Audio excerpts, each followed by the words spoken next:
ఇంకొక విషయము, what about KCR situation ఏంటి ఇప్పుడు? ఇప్పుడు ఏదో 3 వర్కింగ్ ప్రెసిడెంట్ అని ఒక చర్చ తీసుకొస్తున్నారా? నిజమేనా అది? 3 వర్కింగ్ ప్రెసిడెంట్లు ఉండబోతున్నారా? పార్టీకి పెట్టబోతున్నారా? ఆల్రెడీ వర్కింగ్ ప్రెసిడెంట్ కేటీఆర్ ఉన్నాడు, ఆయనే మెయిన్ షాడో అధ్యక్షుడు లాగా అఫ్ కోర్స్ ఆయన పనిచేస్తా ఉన్నాడు. ఆయనకి తీవ్రమైనటువంటి అంటే కేటీఆర్ మీద తీవ్రమైన వ్యతిరేకత వస్తున్నట్టుగా ఆయనకు కూడా అర్థమవుతుంది, కనపడుతున్నది. కనపడని ఏం రహస్యాలు కాదు కదా ఇవి. మీడియాలో వ్యతిరేకత అంటే ఎట్లా? అప్పుడున్నదేనా? అప్పుడున్నది నడుస్తున్నది అంటున్నారా ఎట్లా? అప్పుడు ఏవైతే ఆయనకు తెలుసో తెలియదో పక్కన పెట్టినా కానీ ఇప్పుడైతే ఈ ముఖ్యంగా ఫస్ట్ టర్మ్ పక్కన పెట్టిన సెకండ్ టర్మ్లో కేటీఆర్ ఎన్ని దుర్మార్గాలు చేసిండు, ఎంత భూమిని దారాదత్తం చేసిండు, ఎన్ని లంగదందాలు చేసిండు, అసలు మనం ఊహించలేము. ఇవన్నీ ఒక్కటొక్కటిగా బయటకు వస్తుంటే ఏమని చెప్తాడు, ఏమని మొక్క ఎత్తుకొని మాట్లాడతాడు ఆయన. అంటే నా రాము గొప్పోడు, వానంతో లేడు, గొప్పగా మాట్లాడతాడు, మనకి ఇంగ్లీష్ వచ్చు, హిందీ వచ్చు, తెలుగు వచ్చు అని చెప్పుకోవడానిక. నువ్వు మొదలు ఇవన్నీ చెప్పు. ఇన్ని 100 ఎకరాల భూమి దారాదత్తం కావడానికి కారణం కావునా కాదా అడగారు, ఎవడు అడగారు. ఏదో కాకపోతే ఒక మనసాక్షి అనేది ఒకటి ఉంటుంది కదా. ఇప్పుడు ఎవరో ఒక రఘునో ఒక ఇన్నయ్యనో పడక మాట్లాడి అనుకుందాం, అరే నీకు వాస్తవంగా అనిపిస్తూ ఉంటుంది కదా ఒకటి, నీకు ప్రతి ఒక్కరు చెప్తుండు కదా.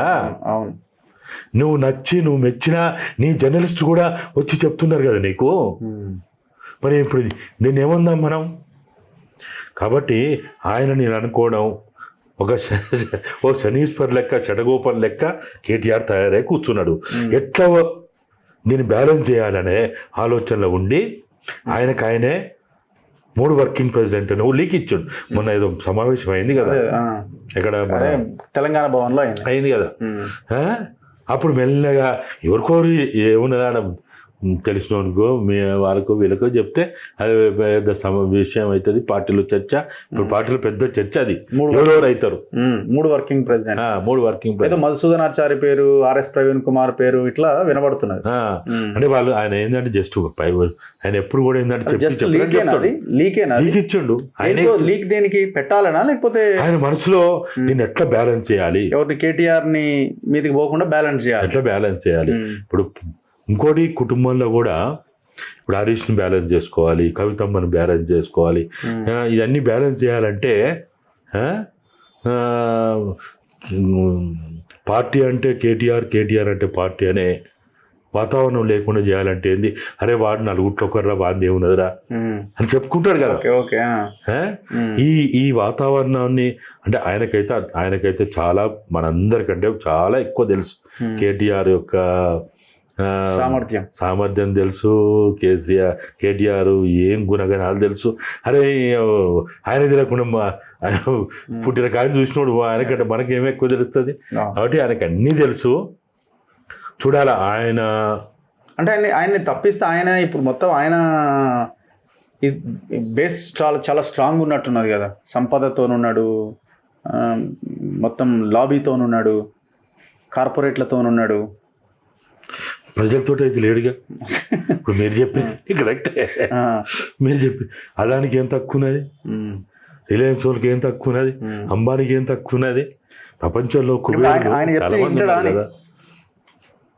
అంటే ఇప్పుడు ఇవన్నీ కూడా ఎట్లుంటాయంటే ఒక ప్రాసెస్లో బ్యాలెన్స్ చేసుకుంటూ పోవాల్సి వస్తుంది.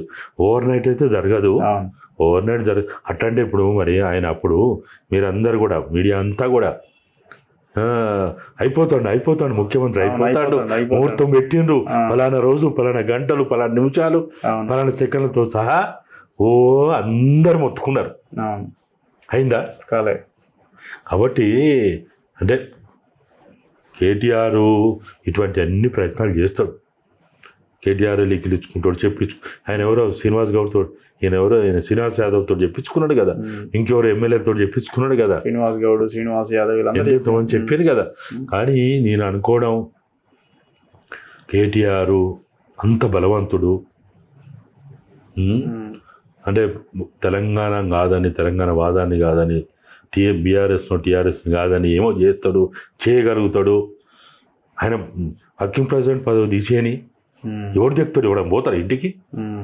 తెల్లారు లేచేవాడు అని పోతాడా? పదవిలో ఉన్నావు కాబట్టి పోతున్నారు. ఎంత మనం చూడలే కిరణ్ కుమార్ రెడ్డిని చివరి రోజు వరకు అవసరాలకు వదిలిపోయారు తర్వాత అంతే. కాబట్టి ఇప్పుడు ఇక్కడ కూడా ఆ పార్టీకి ఉన్నటువంటి ఒక 15 సంవత్సరాలు 20 సంవత్సరాల దానికి ఉన్న కార్యకర్తలు, పటిష్టమైన కార్యకర్తలు, నాయకులు, ఆ పార్టీకి ఉన్న గౌరవం ఏదైతే ఉందో అది కేటీఆర్ని కాపాడుతుంది. కానీ లేకపోతే ఏముంది చెప్పండి మీరు? కేటీఆర్ తెలంగాణ తోటి మనం ముడిపడి చూస్తేనే ఆయన బలం. తెలంగాణ పక్కన పెట్టి కేటీఆర్ని పక్కన పెడితే ఏమున్నా చెప్పండి? చరిత్ర ఏమైనా ఉందా? కేసీఆర్ ని పక్కన పెట్టినా ఏముండదు కదా. కేసీఆర్ వేరు, ఆయన కేసీఆర్ ని తెలంగాణ అంటలేండి నేను. కేసీఆర్ కేటీఆర్ ని చూస్తున్నా కేటీఆర్ బలం అంతే మరి, లేకపోతే ఏముంది మరి? తండ్రి బలమే కొడుక్కి అంతే. నిజంగానే ఇప్పుడు ఆయన ఇప్పుడు సరే ఏదేమైనా కానీ ఆమెనన్నా ఒకటి అదేందో పట్టుకుంది కదా, ఏంటిది అది? జాగృతి తెలంగాణ జాగృతి. అదన్నా పట్టుకొని ఏదో గిత్తిందా మీద పడి అడురుకి ఇడురుకి సొంతగా ఏదో చేసింది. కానీ కేటీఆర్ ఆయన ఐడెంటిటీ ఎందుకు చెప్పండి? కేసీఆర్ ఐడెంటిటీ తెలంగాణ ఐడెంటిటీ తప్ప ఇంకేం ఐడెంటిటీ ఉంది? ఒక క్రియేటరా, ఒక లీడరా, ఒక ఫిలాసఫరా, ఏంటిది ఆయన? వర్కరా? వర్కర్ అంటే కూడా ఆయన దినచర్య తెలుసు కదా మనకి. వర్కర్ కూడా కాదు, హరీష్ రావు వర్కర్ ఇంకా. కాబట్టి కేటీఆర్కి సంబంధించి మనం అనాలిసిస్ చేసినప్పుడు మైనస్ తెలంగాణ, మీరు అన్నట్టు మైనస్ కేసీఆర్ ఏం లేదు. ఏంటి చెప్పండి? జీరో మరి.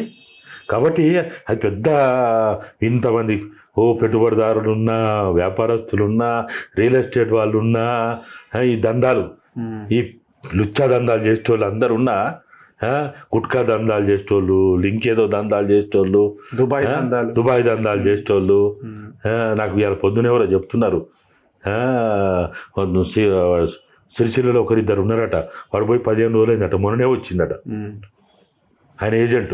అదే ఉన్నారు సిరిసిల్ల, నిజామాబాద్, చాలా మంది. మొత్తం దుబాయ్. వాళ్ళ మనకు ఊరు ఎట్లనో వాళ్ళకి దుబాయ్ అట్లా అయిపోయింది.